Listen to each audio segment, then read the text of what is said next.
Happy birthday to you. Mabatiin niyo na, ikakasal na rin siya sa January. Happy last day to you.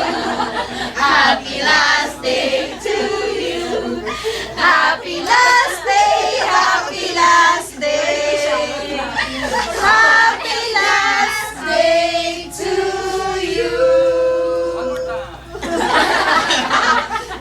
Speech ka naman! Ay, kaya. Hindi ka makakakain. Sign language mo na. Pagkakataon mo na ilabas yung mga ano mo. Okay, interpretative Sige na! Mag-speech ka, yung parang kinakausap mo lang yung SIDS coordinator. Hello ma'am, hello ma'am. Di ba ma'am, nag-follow naman ako sa inyo ma'am. Ano yung sinasabi? Pakinig mo. Then, ma'am, sandali lang, makinig ka muna sa akin. Hindi, maraming moments na magugulat kami, tapos napapalingon na lang kami doon at alam namin si Mami na yung nagsasalita. Ikaw lang. Correct! Sabi ko na hawakan mo nga yung ilong. Sige na, sige na. Kaya nga!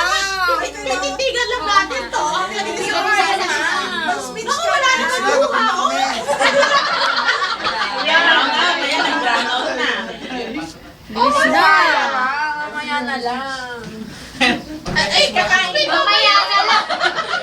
Ano ka ba? Break lang. 15 minutes na. Bilis na mag-speech ka na nga. Ano, hindi mo kaya? Kahit konti lang. Alam nyo, Bilisan nyo, maglalagay pa kami ng date sa DA. tignan mo ang tabi SP. Oo nga. Grabe! Pinaghandaan niya. Tignan mo parang New Year's lang kay SP naka-polka dots. So. New Year. New Year nga. Two years na. Sabi mo, 2 years. New Year's. Bakit ilan pala tayo sa okay na. Hindi ko kayo magsalita talaga. Sige, sayaw na lang. Sayaw. Ano gusto sabihin? Sige na, ma'am. Ay, ako, nasa thank you lang ako, May, for everything. You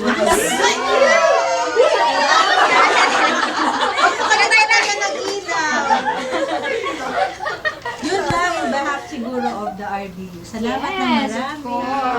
Sa lahat ng kuya, hindi yata siya umuwi. Thank you, May. May. Kung wala si May, di yung seeds kami gumagawa. Oh, yun lang, keep in touch. Don't hesitate. Si Ma'am Esti daw.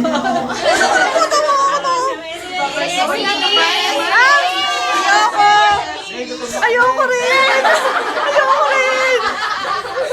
Wala na kasama sa Thank you lang, inasabi mo. Ma'am SP, sige na. Esti, magsalita ka. Salita ka muna. Pag hindi siya nagsalita, di ba masalita? Sunod sa story. Subordination. Marunong ka na! Nag-train na siya na Ano mamimiss mo, Ma'am SP? Sige, ano na lang mamimiss mo? Ay, wait lang.